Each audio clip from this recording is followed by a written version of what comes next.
Good morning. I think I'm going to talk a little bit here, Teresa. You want to partake in the conversation? Yeah.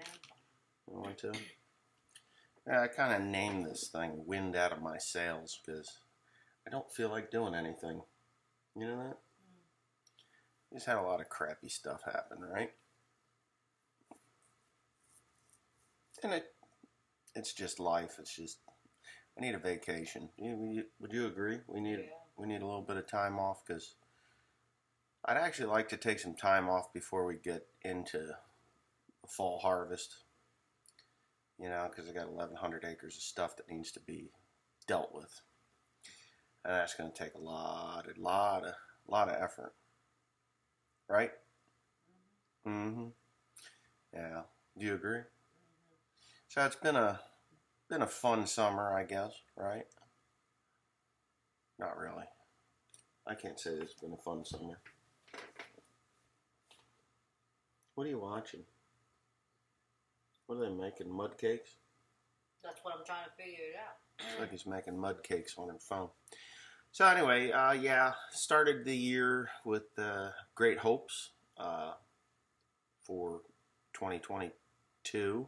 You know, we're in 2020 again. You know, 2022, but 2020 wasn't terrible. It wasn't a terrible year. So I guess we skipped out on the North Carolina job, right? For a few reasons. Reason one is getting help to do it. Reason two, the money wasn't there to do it. It just wasn't there. We are down employees, so it just wasn't feasible to do the job. And the price of fuel, price of bale and twine, price of labor, price of food, price of everything was so high that we couldn't do it. So we kind of felt that it was there's something was missing, right? Do you agree? Yeah. Yeah. She doesn't want to take part in this at all. I think she should, but she's camera shy. She'll take her shirt off and beat a fire out, but she won't sit here and talk about things. So, but whatever. So anyways, we felt like there was something missing there, and it was good that we didn't do it. I mean, looking back on it, it's like, well, we did all this corn and soybeans, and, you know, I spent literally weeks in the sprayer. You know, you take 1,100 acres and you spray it twice, it's 2,200 acres of spraying. I did spray some of it 3 times with the secret sauce, and I love it when people say, oh, your secret sauce isn't secret because they've been using it for years. Well, yeah, I agree, but most people don't know what it is. So it's a secret, you dumbass.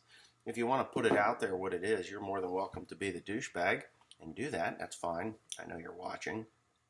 Anyway, but whatever. I deal with douchebags on a daily basis on this website, so it's nothing new to me. So anyways, we had that, got everything sprayed, and just as I was putting down the fertilizer, I had to put a little bit of fertilizer down on corn because it was cold and wet, and it was showing some signs of potassium deficiency. So I bought a bunch of nitrogen and potassium, potash, and put that down. And just before I finished up, I realized, you know, it hasn't rained for real in a while. And I'm afraid I'm putting down a product that isn't going to help at all. So I finished up the load that I had, that last load. I finished it up. And I needed one more, but I decided I'm not going to go spend, the hell was that? I was putting about 8,000, was I putting 8,000 pounds on that thing? 4 tons, 4 tons, so there's about $4,000 worth of shit in each one of those sprayers. So I decided I would save my $4,000. I wasn't going to put it on. And that was fine because, you know, the fertilizer was there. It was just that we weren't getting the rain, at that point, it stopped raining and things started to come out of their funk and come through that grass that I had planted into. And I was like, no skin off my ass. So that was the end of that. And then it didn't rain for like 16 days after that. And when we did get rain, it was like 2/10 of an inch. And then it was like 12 days we didn't get rain. And then it was like an inch, which when you go, pretty near a month without rain, and then you only get an inch of rain, or you should have had 4 inches of rain, you start getting nervous because the plants are not doing well. Corn's not doing well. Beans are not doing well. Thankful I put it in no-till, most of it. And then it goes 21 days without significant any rain. 21 days without rain, and it was really kind of brutal. A couple of farms got an inch when we didn't get anything at home, so that was 16 days without rain. And so things kind of went a little bit haywire there, and I'm watching 80 bushel potential beans go to 30 bushel potential beans to 0 bushel potential beans, and the corn is twisting up and looking like it's not going to survive. We did have good pollination, but if you don't get that rain after you get pollination, you have these tiny little kernels that are garbage. So I was looking to get somewhere between 150 and 180 bushel to the acre for what I had put down, nutrient and fertilizer wise. That's where I was at with that. Right now we're looking somewhere between 100 and 140 bushel to the acre. So, you take that 40 to 80 bushels away from a field. That's a lot. And of course, you get this battle known as the USDA versus the Pro Farmer Tour. Pro Farmer Tour, I'm going to sign up to do it next year, I think. I think that's me and Teresa and one other person. It takes 3 people to do it. So I'm hoping that I can con my father into doing the Pro Farmer Tour. If not, I'll find somebody that would be willing to do it. I might be able to talk to one of my friends. I have very limited friend access. Some of them, their wives don't like me, and which is fine. It's okay. But maybe I'll get Timmy Cornpicker. It's 3 days. We can do it in 3 days. So we take the motorhome out, me, Teresa, and Timmy Cornpicker, or me, Teresa, and Tim. We could do that. And just take 3 or 4 days and do the Pro Farmer Tour. And they'll give me a route, and life will be good. And I really want to do it. Teresa figures it's a waste of time because it's, it doesn't pay anything. And it's not that it should pay anything. I think it's a service that needs to be done, to get a more accurate count on the, just a more accurate count on, bushels that could potentially be harvested or not harvested. What was there last year versus what's there this year. And they go through the best of the best acres in the country. And I don't know what New Jersey, Pennsylvania acres, mean to the rest of the country. I don't think it's much. But even if they said, hey, Mr. Pandy, we're going to send you and your team through Nebraska, buddy, I'm on it. I would do it, right? Wouldn't you like to do that? She says nothing. So anyway, so we got the USDA saying that we're going to have the same crop, just slightly under what we had last year. And the Pro Farm Tour is like, no, that's wrong. They're really wrong. They're off by bushels, not a bushel, not half a bushel, but they're off by 10, 12, 15 bushels off. And in some cases, there's places where there's stalks with no ears, and the USDA doesn't count those, which those are the ones you need to count. If you go through an area that has 200,000 acres of corn, and normally it's 200 bushels, but it's all standing with barren stalks, and the USDA says, no, we're not going to count that because there's nothing to count, those are the ones you do count. And that will give a more accurate overview of what you're doing, as these tours, as the USDA tour versus the Pro Farm tour goes on. Soybeans as well. You can go into a soybean field that is up to your belly button or chest and still only have 30 bushels to the acre, whereas the USDA looks out at over the field and they're like, oh, well, that looks like it's 80 bushel beans. So they write down their 80 bushels. Don't trust the government. Don't trust the government. Don't trust the government. They will bastardize and change those numbers like forever. So anyway, so we got all that to deal with. I watched the price of corn go from $8 a bushel down to $6 and, 60, 80, 90 cents, which, whatever. It's still good money on last year's crop, and I didn't contract it, and I'm not upset at all about that. But that the USDA report comes out and it changes the price of corn. Well, who made the money? Did we make the money? Did I make the money? No, we didn't make the money. The farmers didn't make the money. The traders at the Chicago Board of Trade, they made the money. They bought and sold because that's just the game that they play.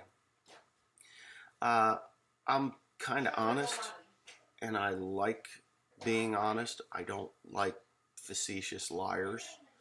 When I watch the TV, it's just like, where the hell is this country going? Where lollipop heads rule, and a nuclear family is on the out. And if you're not in a mixed relationship, then you're a racist. And if you're a white male, you hate all blacks, Asians, whatever other red men, yellow men, green men. Who the hell knows? You're just a racist, and it doesn't matter. And if you're married to an Asian, that doesn't count because Asians aren't counted as a race for some fucked up reason. Excuse my language. But not that it even matters. We're all human beings, and it doesn't matter what color your skin is or the ignorance that is between your ears and behind your eyeballs, tells you what to say. And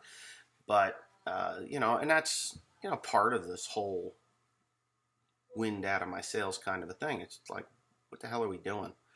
The country that I knew is slipping away, and people are so stupid to watch it happen and be like, oh yeah, student loan forgiveness, that's right. So now I have to pay for your fucked up kid's student loan. Yeah, no, I don't think so. 2024 can't come soon enough, man. And that piece of whatever needs to go. Things that are going on in this world are so messed up. And there are so many messed up people that just want to throw the rule of law away because they hate one guy. They hate one guy. And here's the whole point of hating that one guy. You're willing to give up the rights that you and I all have to get one guy. Well, you do realize that if you give up your rights to get one guy, that sets a precedent where you give up your rights and they can come after you and I, and there's not much you're going to do about it. Well, you could do something about it, but you're going to die in the process, and you would be what they would call a martyr, maybe a martyr. I think it's going to trigger some really bad times, but whatever, that's just me. So another point in taking the wind out of your sails, when you have family members or employees that you think you can trust with your life, or, well, really with your life, because your business is your life and your farm is your life if you're here, and they lie, go behind your back, lie, and just do unimaginably stupid things and not tell you the truth about it, lie. And even when you have a child that will go behind your back and lie to get a result that for some reason makes the other parent happy or whatever, that those things really hurt you. They do. They weaken you. They make you feel like, what did you do? What did you do? And what did you do that was so awful to deserve this, when you know what the truth is, but the truth is not accepted? So, and I'm okay. I'll tell the truth every day of the week, all day long. And and that's fine. It's all right. I don't mind telling the truth because the truth does hurt. And if it costs me family members, then it costs me family members. They're not. I'm not. I lose, because I know what I put in. But they're getting the major loss because when I get old and die, they lose because there's nothing there for them. And but whatever, it is what it is. So the next subject of taking the wind out of your sails is when you're actually feeling pretty good about what you're doing. You're getting it done. It's like, F those people. They tried to hurt you and you overcome it and you're doing the job, you're getting it done. Instead of having 5 people or 6 people to do a job, you're doing it with 3. And I had 6 or 7 employees at one time. We're doing it with 3.5. My dad's retired and he just does what he wants when he wants. And that's okay by me because you know what? He's earned it. And so you're getting it done. And then some son of a bitch does something to your equipment which causes a fire and costs you not just the hay. The hay is the minor part. But costs you a baler. It just costs you a baler. And it's really sad that somebody would do that to me. I know what happened. I know what they did. And unfortunately, we didn't catch it because the computer didn't tell us. And the tractor doesn't care that that was going on. You take a 375 horsepower tractor and kick on a PTO, it just goes. It's not like it cares. It doesn't care that flywheel brake was pulled. The weird thing is that the computer didn't tell us that it was pulled. That's the weird thing. Until it was already on fire. Now, there's a way around that. And I don't know if there was something over that sensor. Like, all it would take is an aluminum can cut and laid over the top of it to show it that there's something there. Or a tin can. I think it would have to be metal. It's magnetic. I don't understand why that thing did not sense that there was a problem until it was like on fire. My wife got out of the cab and was kicking a fire out of the field. She didn't see a fire on the baler until she turned around, and then the thing was fully engulfed, and she pulled the fire extinguisher off, and she got that fire out. She did a good job, and it's good. But when you just wonder what goes through people's heads. This thing was on private property. It was out of the way. It wasn't like it was parked someplace that had out front where somebody would see it and say, hey, you know what? That's West Pandy's baler. I'm going to go fuck with it. It was way in the back. And, I don't know. So what do? You look at the thing and it doesn't look like it's bad. It doesn't look like it's bad. The problem is when she left the field, she left at a high rate of speed because she had to drive through a fire. My wife had to drive a tractor and baler through a fire to get out of there. She could have died. She could have been killed. She could have burned to death. Something could have happened to the tractor. They're plastic fuel tanks. Fuel tank could have ruptured, and she could have burned to death inside the tractor. There's so many things that go through your head as to what could have happened to somebody who's just trying to make a living, and some scumbag pulls the lever on the flywheel brake. Well, the flywheel brake isn't there to stop the flywheel. It's not there to stop the tractor from turning the machine on. It's there for when it's parked in a shop and there's a technician or me inside of it. It's to hold the plunger from crushing someone to death. That's all. That's what it does. So, my wife's a hero as far as I'm concerned. She did a great job getting it out. She didn't hesitate. She didn't freak out. She didn't freeze up. She didn't seize. She just went to work and got the job done. And she saved the tractor and possibly the baler. But the damage to the baler is a $20,000 head. It's about 20 grand for that. The wiring harnesses, $6,000-$7,000 for the harnesses because it burned every one of those harnesses. We're not sure if it took the computer box. We don't know, but it could have.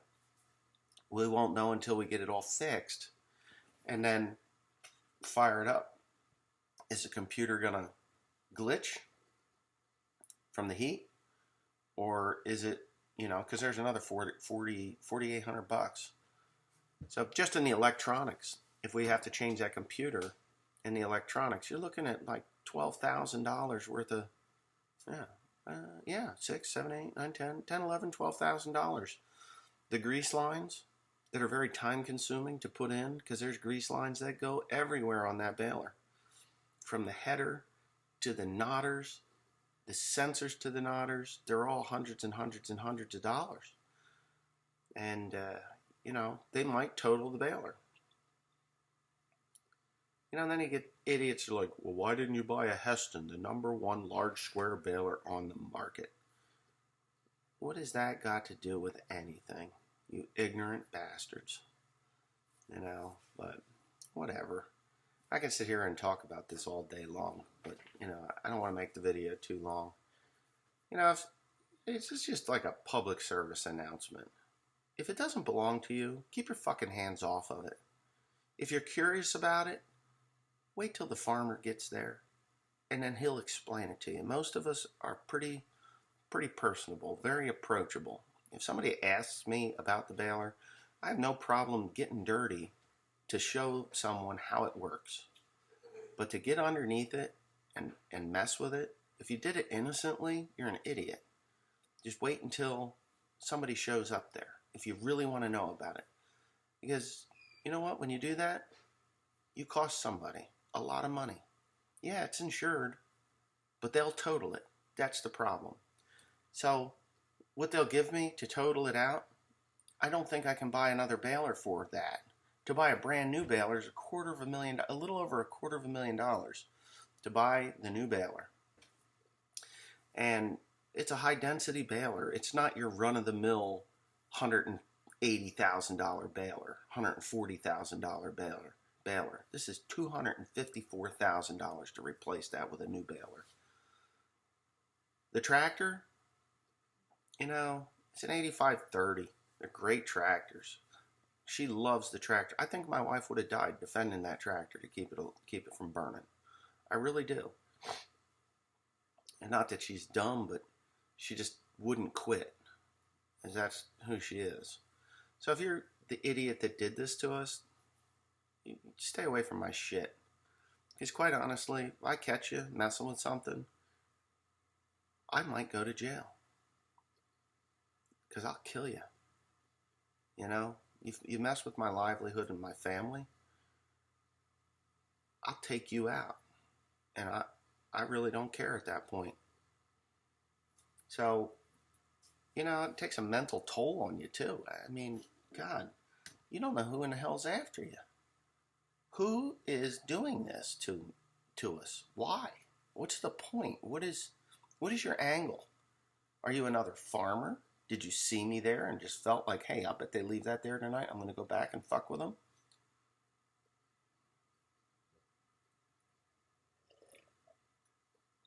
Well, you didn't take us out, and we didn't get hurt, and we will be back to it. You just delayed us. And in a year that we really can't afford to lose anything because we're so short-handed and the crop isn't what it should be, you really did. You did a good job. You did a good job. If you wanted to hurt us, you did a good job. And I appreciate that. And that's sarcasm. I appreciate it.